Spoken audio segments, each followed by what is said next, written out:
Hello friends, welcome back. इस video में हम डिस्कस करेंगे ईस्ट इंडिया कंपनी और बंगाल के नवाब से रिलेटेड प्रीवियस ईयर क्वेश्चन। चलिए स्टार्ट कर लेते हैं। पहला क्वेश्चन पूछा है 23 जून 1757 को ब्रिटिश ईस्ट इंडिया कंपनी ने डैश युद्ध में बंगाल के नवाब पर निर्णायक जीत हासिल की थी। तो ईस्ट इंडिया कंपनी ने किस युद्ध में? प्लासी के युद्ध में बंगाल के नवाब पर निर्णायक जीत हासिल की थी। प्लासी का युद्ध कब हुआ था? 23 जून 1757। डेट भी बहुत इंपॉर्टेंट है, एग्जाम के लिए पूछता है। नेक्स्ट है 1662 ईस्वी में पुर्तगाल के राजा ने इंग्लैंड के चार्ल्स द्वितीय को इस भारतीय तटीय शहर को दहेज के तौर पर उपहार में दिया था। किस शहर को? मुंबई। नेक्स्ट है भारतीय इतिहास में सन 1756 में घटित कालकोठरी की घटना हुई थी कहाँ पे? कलकत्ता में। नेक्स्ट है बंगाल के नवाब सिराजुद्दौला प्लासी की लड़ाई में हारे थे कब? 1757 में। नेक्स्ट है प्लासी का युद्ध ईस्ट इंडिया कंपनी और डैश के बीच हुआ था। किसके किसके बीच? ईस्ट इंडिया कंपनी और बंगाल के नवाब के बीच हुआ था। नेक्स्ट है प्लासी की लड़ाई के बाद अंग्रेजों ने भारत में राजनीतिक सत्ता हासिल कर ली थी। यह लड़ाई किस वर्ष लड़ी गई? तो 1757 में। नेक्स्ट है ईस्ट इंडिया कंपनी ने बंगाल और बिहार पर दीवानी अधिकार प्राप्त किया था कब? 1765 ईस्वी में। नेक्स्ट है मुगलों ने ईस्ट इंडिया कंपनी को दीवानी अधिकार कहाँ कहाँ का? बंगाल, बिहार और उड़ीसा में राजस्व संग्रह करने और दीवानी मामलों का निस्तारण करने का अधिकार वर्ष डैश किस में प्रदान किया? किस वर्ष प्रदान किया? 1765 ईस्वी में। ओके, नेक्स्ट है बक्सर का युद्ध वर्ष डैश में लड़ा गया था। बक्सर का युद्ध कब लड़ा गया? 1764 ईस्वी में। नेक्स्ट है ब्रिटिश ईस्ट इंडिया कंपनी के व्यापार का विस्तार हुआ कब हुआ? 1757 में प्लासी की लड़ाई में अंग्रेजों की जीत के बाद। ओके, नेक्स्ट है 1757 में प्लासी के युद्ध में ईस्ट इंडिया कंपनी की सेना का नेतृत्व डैश ने किया था। इसने रॉबर्ट क्लाइव ने किया था अंग्रेजों की तरफ से।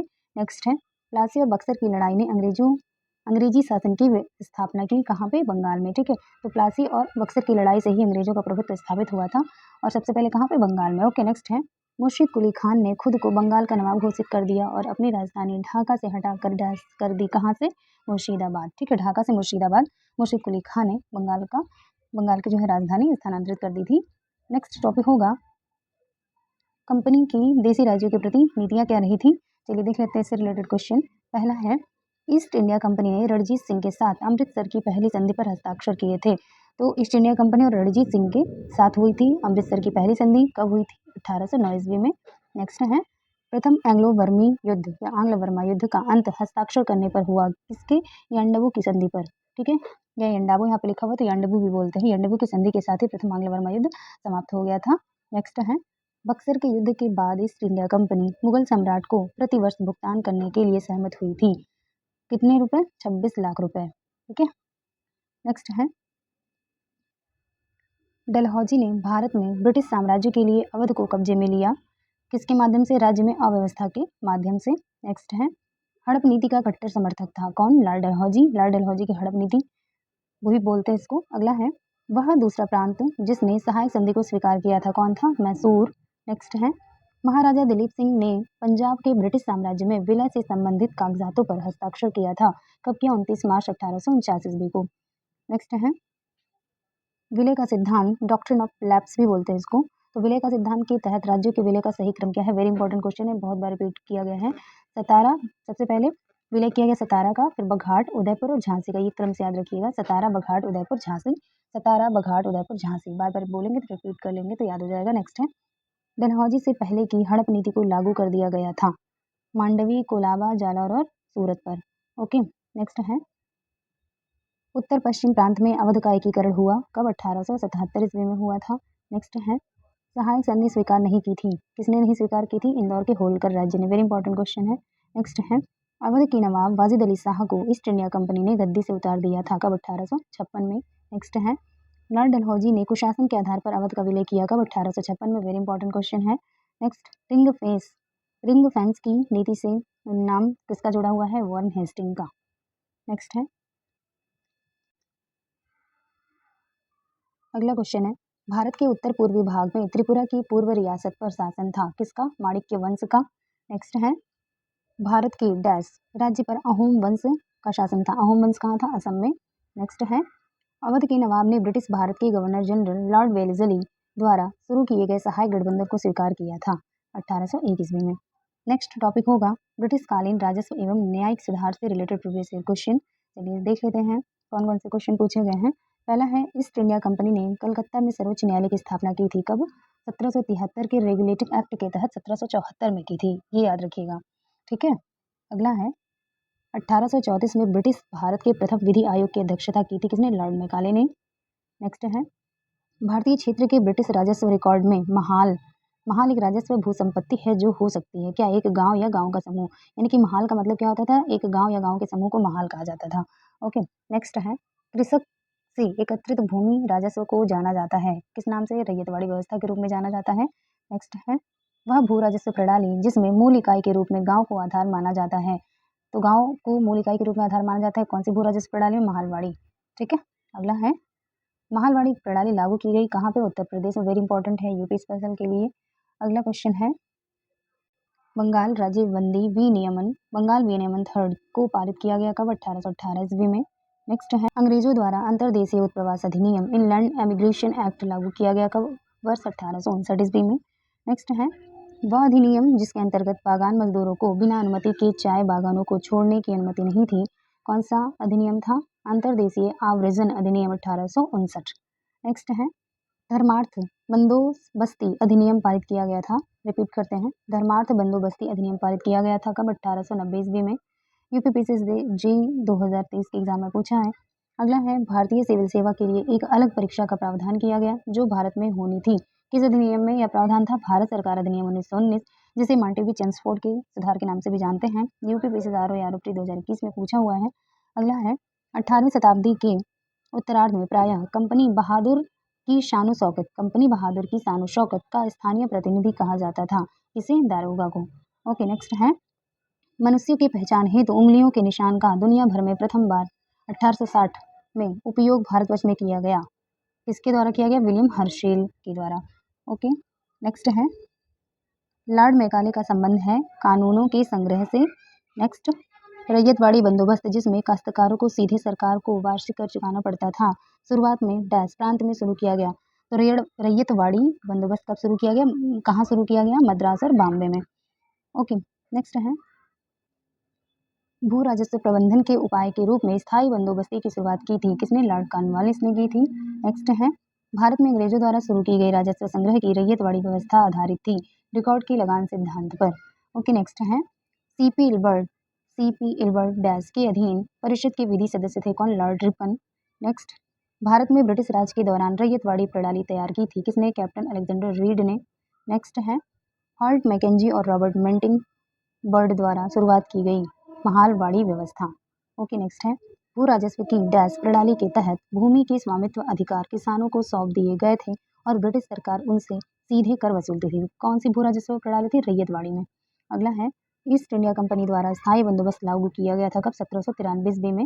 नेक्स्ट क्वेश्चन है सही सुमेलन है इस प्रकार कोड है और लागू होने का वर्ष। वेरी वेरी इंपॉर्टेंट क्वेश्चन है, यूपीपीएससी एई 2021 के एग्जाम में भी पूछा हुआ है। तो पहला कोड दिया हुआ है कोड ऑफ सिविल प्रोसीजर, ये लागू हुआ था 1859 ईस्वी में।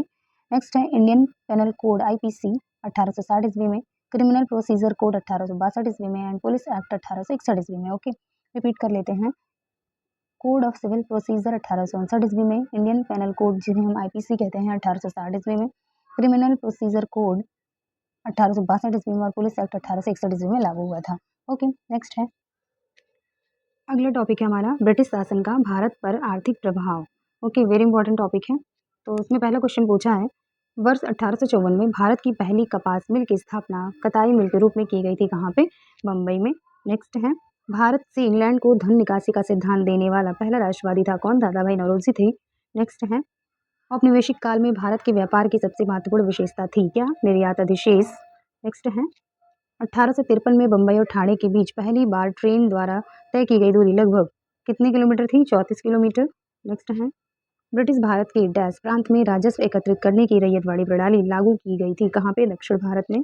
नेक्स्ट है भारत में ब्रिटिश औपनिवेशिक सरकार द्वारा मांटफोर्ड सुधार, जिसे मांटेगी चेम्सफोर्ड सुधार के नाम से भी जानते हैं, ये रिपोर्ट प्रस्तुत की गई कब? 1918 ईस्वी में रिपोर्ट प्रस्तुत की गई 1918 में, और ये एक्ट आया कब था? मांटेगी चेम्सफोर्ड सुधार जो है 1919 में। ठीक है, अगला है 1859 में कोलकाता में पहली जूट मिल लगाई गई, कहाँ? रिसरा में या रिशड़ा। ओके, नेक्स्ट है सबसे पहले धन की निकासी का सिद्धांत किसने दिया था? दादा भाई नौरोजी ने। नेक्स्ट या इसे धन का बहिर्गमन सिद्धांत भी कहते हैं। अगला है 1850 में अंग्रेजों ने डैश की अवधारणा पेश की जिसने भारतीय अर्थव्यवस्था की संरचना को काफ़ी प्रभावित किया। तो कौन सी अवधारणा पेश की? रेल परिवहन की। ओके नेक्स्ट है, पहले नगर निगम की स्थापना 1688 ईस्वी में के पूर्व प्रेसिडेंसी टाउन में ब्रिटिश काल के दौरान की गई थी। कहाँ? मद्रास की प्रेसिडेंसी टाउन में की गई थी पहले नगर निगम की स्थापना 1688 ईस्वी में।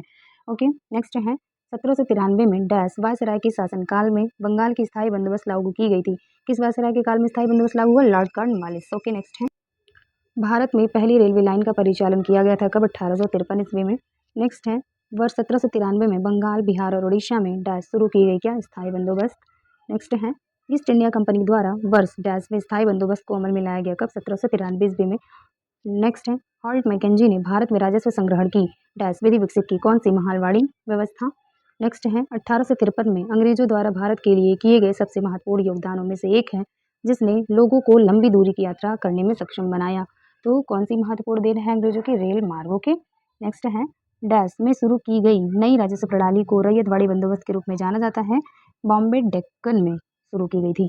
ओके नेक्स्ट है, दादा भाई नौरोजी वर्ष डैश में यूनाइटेड किंगडम में हाउस ऑफ कॉमन्स के पहले भारतीय सदस्य बने थे।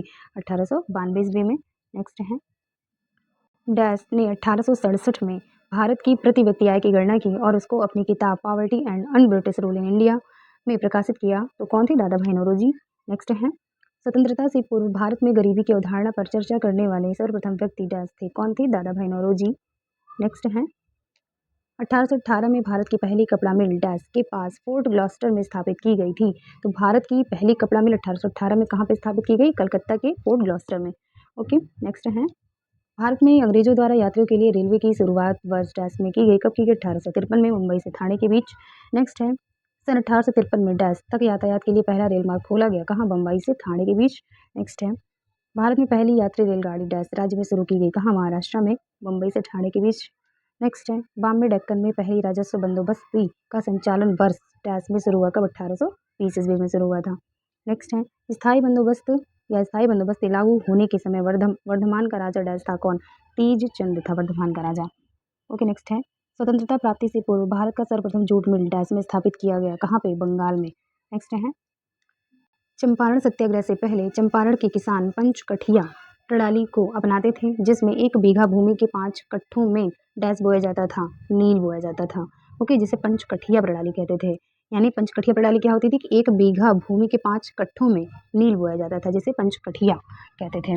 ओके, अगला है, वर्तमान में पश्चिम उत्तर प्रदेश, मध्य प्रदेश और पंजाब के कुछ हिस्सों में 1830 में डैश को शुरू किया गया। क्या? महालवाड़ी व्यवस्था शुरू की गई। नेक्स्ट है, रैयतवाड़ी व्यवस्था में शुरू की गई कब? 1820 ईस्वी में शुरू की गई। ओके नेक्स्ट है, रैयतवाड़ी व्यवस्था को डैश और मद्रास में शुरू किया गया। कहाँ पे? बम्बई और मद्रास में शुरू किया गया। नेक्स्ट है, डैश ने इजारेदारी व्यवस्था की शुरुआत की जिसके अनुसार राजस्व एकत्र करने का अधिकार उच्चतम बोली लगाने वाले को 5 साल की अवधि के लिए दिया जाता था। किसने की थी इजारेदारी व्यवस्था की शुरुआत? वॉरेन हेस्टिंग ने। नेक्स्ट है, भारतीय दुर्भिक्ष संहिता 1883 का निर्माण किस आयोग द्वारा किया गया? स्ट्रेची आयोग द्वारा। नेक्स्ट है, 18वीं शताब्दी के पूर्वार्ध में बंगाल से निर्यात होने वाले सबसे महत्वपूर्ण वस्तुएं थी। क्या? सोरा, कच्चा रेशम, चीनी और अफीम। ओके नेक्स्ट है, 1918 में भारतीय उद्योग आयोग के सदस्य के रूप में किसने अपनी रिपोर्ट अलग से प्रस्तुत की थी? M.R. जयकर ने। ओके नेक्स्ट, भारत में आधुनिक राष्ट्रीय आंदोलन के विकास में उत्तरदायी कारण नहीं था। क्या? भारत में राजनीतिक विविधता जो है ये राष्ट्रीय आंदोलन के विकास में उत्तरदायी कारण नहीं था। अगला है, इंडियन सिविल सर्विस परीक्षा में उत्तीर्ण होने वाले प्रथम भारतीय कौन थे? सत्येंद्र नाथ टैगोर।